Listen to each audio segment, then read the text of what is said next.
Fala pessoal, aqui quem fala é o Jack. Bom, hoje estamos aqui que marca o início da nossa série de análises da segunda temporada de Andor. Essa série que, assim, é especial por si só, porque pra mim, na minha opinião, é a melhor série de Star Wars, junto com a Ahsoka, porque eu falo que as duas são as melhores porque elas são muito diferentes uma da outra. Andor é mais política e Ahsoka é mais a parte mística, mais a parte Jedi, então pra mim essas duas são as favoritas. E finalmente está aqui entre nós já os 3 primeiros episódios da segunda temporada de Andor. Lembrando que serão 12 episódios no total, 3 a cada semana. Então será um mês, né, a cada semana 3 episódios e completa os últimos 12 episódios para acabar a série. Sim, essa vai ser a última temporada da série. Então, depois disso, acabou Andor, acabou Cassian, acabou tudo, galera. Então, assim, estou ansioso para ver como que vai terminar essa história que começou lá em Rogue One. Então, vamos aqui fazer a análise, lembrando que tá lotado de spoiler, porque eu vou falar um pouquinho sobre todos os 3 episódios. Então, se você ainda não assistiu, vai lá e depois volta, beleza? Bom, já vou começar falando a minha opinião sobre esse arco em si, dos 3 episódios. Eu gostei demais, só que eu tenho algumas ressalvas em algumas partes. Vamos começar pelo primeiro episódio, que se chama Um Ano Depois, que realmente ele se passa um ano depois de tudo que aconteceu lá no final da primeira temporada, da segunda não, da primeira temporada. Então, a gente vê o grupinho lá de Ferrix, eles já estão em outro planeta, inclusive a gente achava que esse planeta, pelos trailers, o nome do planeta é Mina-Rau. Mina-Rau, basicamente, que o pessoal achava que seria Lothal pela vegetação e tudo mais, só que não é. É um planeta novo, acredito eu, que nunca tenha aparecido. Se apareceu, deve ter aparecido em algum livro, em alguma HQ que eu não me lembro, mas no live action ou animação até o momento a primeira vez. Eles estão lá trabalhando como pessoas da manutenção, basicamente. Eles foram para lá. Temos a Mon Mothma, que agora está no momento do casamento da filha, que a gente viu desenrolar isso também lá na primeira temporada. Então, toda aquela parte mais política, aquela parte mais da conversa mesmo, o que eu acho muito interessante em Andor desde a primeira temporada é que eles mostram bastante, eles gostam de mostrar isso, a diferença que tem dentro da Aliança Rebelde, dentro dos rebeldes. A gente tem o arco do Cassian, que eu vou falar também desse arco que eu não gostei muito, galera, desse arco do Cassian, mas, querendo ou não, a gente vê o Cassian, ele é mais a parte do assalto, a parte mais, como eu posso dizer, suja da rebelião.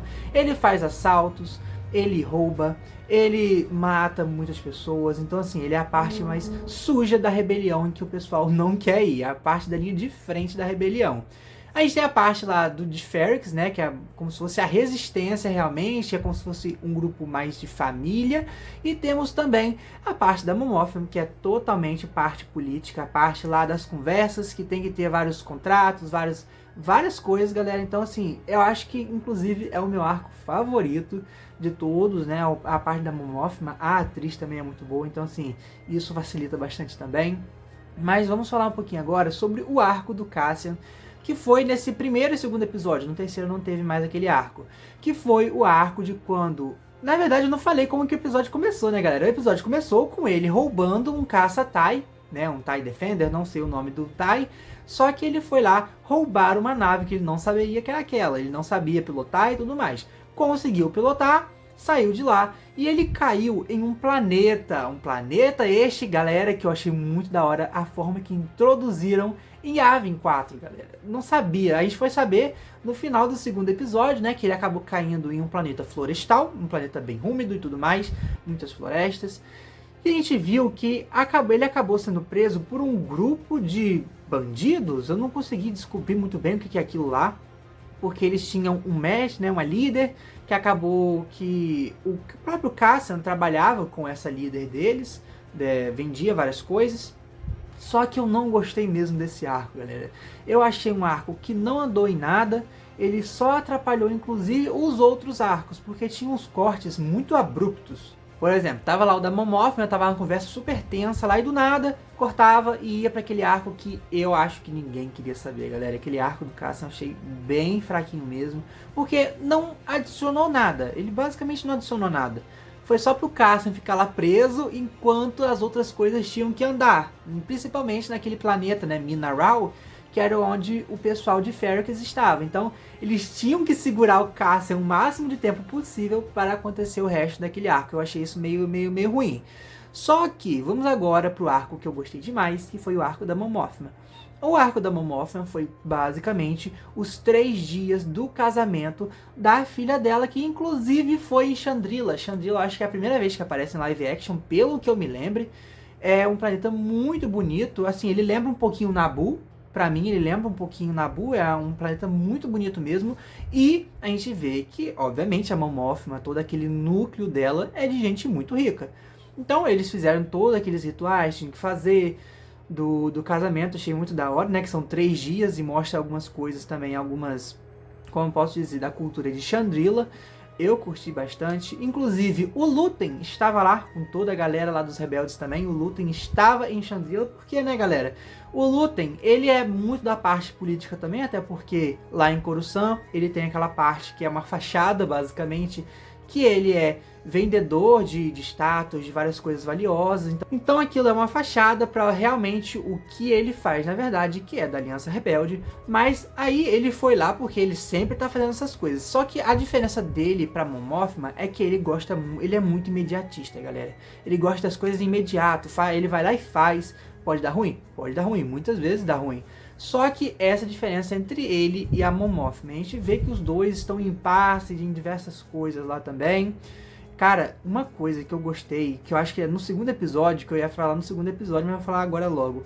Teve um diálogo entre a Mon Mothma e a filha dela, antes dela entrar pra casar, que, eu vou falar pra você o que a minha mãe não falou. Você não precisa fazer isso.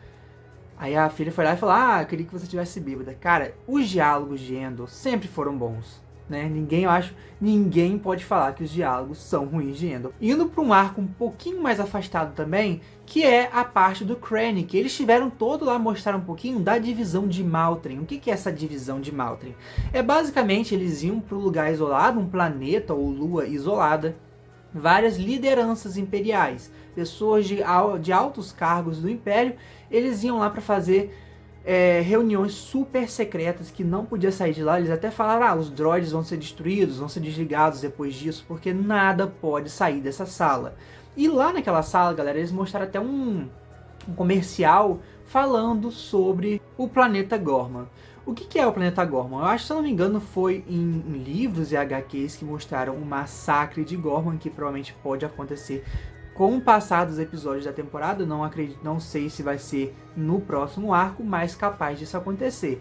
Gorman, como eles mesmos disseram no episódio, o Império, eles precisam muito desse planeta. Só que, como que eles vão fazer isso? Eles precisam do planeta para fazer o que o Palpatine está procurando, que é como se fosse uma produção infinita de energia. Que falava, agora a galáxia não vai faltar mais energia, vai ter energia para todo mundo, e que a gente sabe que não é para isso, né, galera? A gente sabe que a energia que eles querem pegar, que eu acho que é a calcita, né, que é o próprio minério que tem naquele planeta, que é para a Estrela da Morte. Muito provavelmente é para a Estrela da Morte, para as grandes armas do Império. Então, eles tentam mascarar isso, obviamente, porque o projeto da Estrela da Morte ninguém pode saber, além do pessoal que está trabalhando lá na Estrela da Morte mesmo. Então, eles ficam maquiando, falando, o Palpatine, né, o Imperador, ele tá trabalhando nesse projeto de energia, né, que para não faltar energia para a galáxia, mas a gente sabe que não é para isso. Só que então, para eles fazerem isso, essa retirada desses minérios, eles precisam basicamente destruir o planeta, né, porque vai no núcleo do planeta. Então, as vegetações, tudo vai acabar morrendo, o planeta vai parar de existir, basicamente, vida nele. Então, o que eles estavam tentando pensar lá era uma saída para tirar a população do planeta de uma forma pacífica. Pacífica não, né, galera? Mas de uma forma que não fique feio aos olhares, por exemplo, do Senado Galáctico, né? Porque quando não tinha a Estrela da Morte ainda, eles tinham que manter essa imagem que, o Império, eles ficam mascarando tudo, galera. O Império é bom e tudo mais, não faz mal à população. Depois da Estrela da Morte, eles nem ligavam mais, porque basicamente alguém falou mal, taca lá o raio da Estrela da Morte, acabou o planeta. Basicamente, mas antes disso eles gostavam muito, eles prezavam muito pelas aparências. Então, eles estavam fazendo essas reuniões para pensar em um jeito de fazer isso de uma forma que fique bem aos olhares da galáxia. Só que, galera, não tem como, né? Eles até falaram, tenta fazer um desastre natural, que o pessoal vai sair de lá. Só que não tem jeito, né, galera? A gente sabe, eu pelo menos sei o que vai acontecer naquele planeta,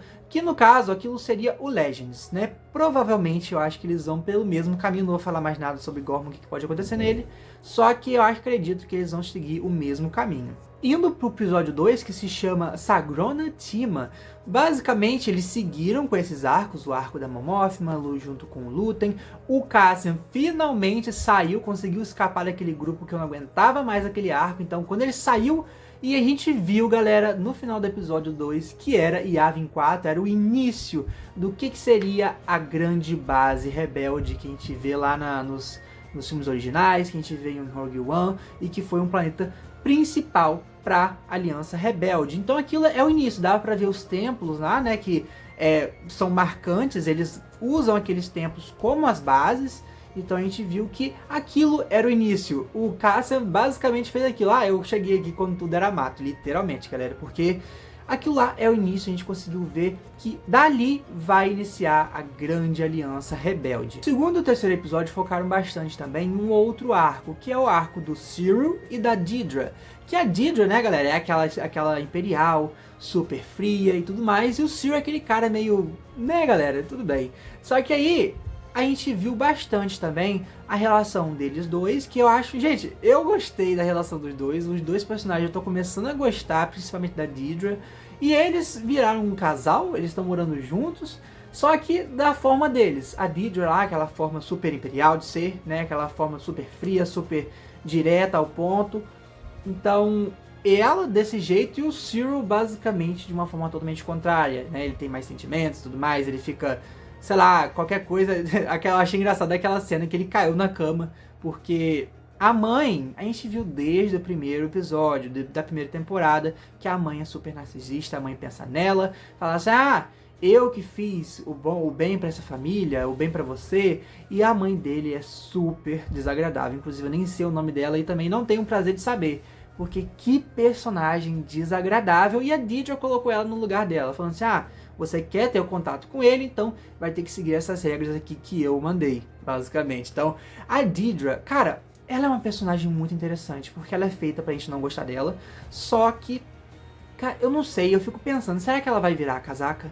Porque ela tem aquela cara de personagem que no final vai acabar ajudando de alguma forma os mocinhos. Não sei porquê, na minha cabeça... ela não tô falando que ela pode virar rebelde, mas sim ajudar em alguma etapa, invadir alguma base imperial para pegar alguma coisa. Ela vai lá e facilita alguma coisa, alguma entrada e tudo mais. Na minha cabeça isso pode acontecer, não vou falando que vai acontecer, obviamente, só que eu acharia interessante, eu tô gostando demais também dessa relação dela com o Syril. E no episódio 3, que é a colheita, mostra principalmente o Cassian indo para aquele planeta onde tá o pessoal da família dele, né? E mostrou também as desgraças que aconteceram. Tava lá o Braço, a Bix e galera, eu acho que a cena mais traumática desses episódios foi a cena da Bix com aquele imperial desgraçado que tentou abusar dela, mano. Cara, eu não tava esperando por isso, então ela colocou ele no lugar dele, né? Acabou matando ele. E o Cassian acabou chegando pra ajudar. Infelizmente, o Braço se foi, galera. Um personagem já foi. Eu acho que a cada arco que for passando, mais e mais desses personagens vão morrer. O Lúthien eu tenho certeza que vai, galera, porque não tem mais nenhuma menção a ele em nada depois da Aliança Rebelde. Então, na minha cabeça, o Lúthien se vai. Muita gente eu acho que vai acabar morrendo nesses próximos arcos. Então, desse aí, o Braço já foi, galera. Então, eles conseguiram fugir daquele planeta depois de toda aquela batalha que teve e tudo mais, do TIE Fighter. Eu gostei demais. Cara, os 3 episódios são muito bonitos visualmente, são muito bem feitos. Essa é uma série que dá pra ver o dinheiro investido, né? Uma The Acolyte da vida que gastou, sei lá, 200, 300 milhões pra fazer uma série que a gente não conseguia ver nada daquele dinheiro, galera. Os visuais eram feios, né, os efeitos práticos, os efeitos visuais, todos eram bem feios. Então, pessoal, essa foi minha análise. Eu vou tentar fazer umas análises mais curtas, porque como são 3 episódios, se eu fosse fazer altas análises aqui, ia ficar 30, 40 minutos de vídeo. Então eu vou tentar fazer mais enxuto. Quem sabe eu posso até fazer uma live qualquer dia desses, não sei, dependendo do arco, se for muito bombástico. Então, assim, eu gostei demais desse primeiro arco. Como eu falei, aquela parte do Cassian inicial do primeiro e segundo episódio eu não gostei muito, só que pretende, assim galera, essa série tem tudo pra ser a melhor coisa de Star Wars, então vamos torcer pra manter esse nível, manter o nível da primeira temporada, porque promete, galera. Então, gostaram do episódio? Comenta aí, fala nos comentários o que você achou desses 3 primeiros episódios, se você gostou, se você não gostou, não esqueça de deixar o seu like no vídeo, se inscrever no canal e até a próxima, falou e fui. Tchau pessoal!